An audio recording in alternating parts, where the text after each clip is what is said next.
This is Greg Noyes, Pacific West Home Inspections. Today I'm doing a house in Mid-City, Los Angeles. It looks like a craftsman bungalow, but it was built in 2003.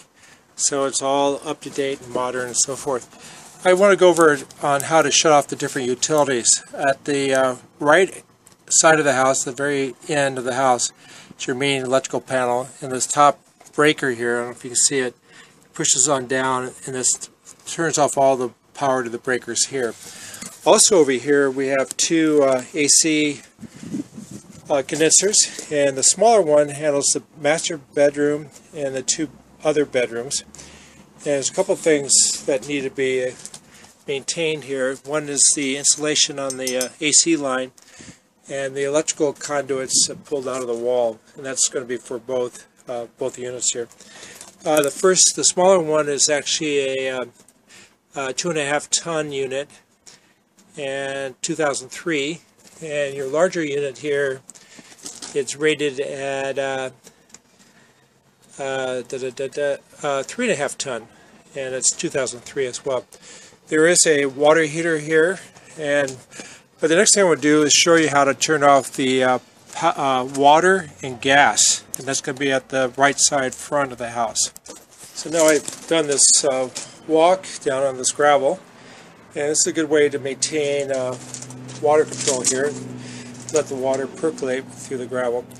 And I'm now looking at the gas meter. The gas line coming up from the street is a flexible gas line, and to shut it off manually is this valve here. When the tang's up and down, it's on.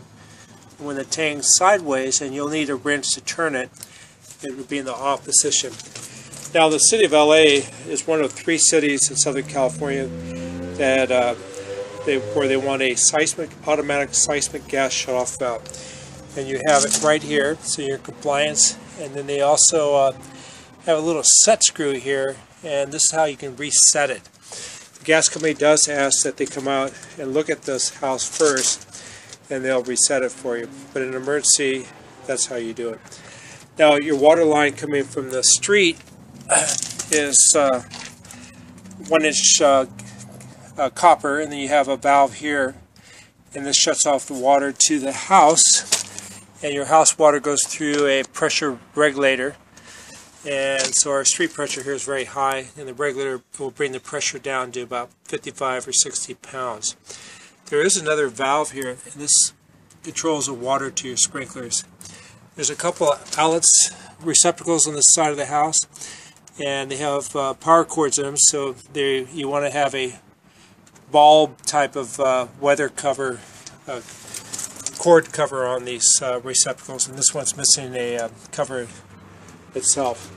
Now we're going to look at the water heater, and that's down by the AC equipment.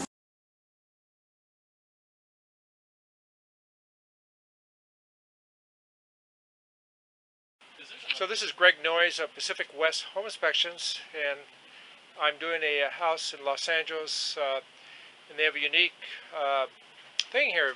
It's an older house, and probably built back in the 20s, and they've tore it all down, and they've put a new house around it. They kept the remaining wall here in the chimney. You can see the roof line here. This is the old masonry chimney, and this is a retrofit frame and flue pipe going up through the roof. So it doesn't look like, it appears to have a bond beam on it, and so and we like to see the frame here enclosed in drywall, so for fire protection. And so that will be on the report to get a chimney inspector here as well. It's an older fireplace downstairs. There's no dampener on it, but it's been repaired in some areas. Again, this is Greg Noyes, Pacific West Home Inspections.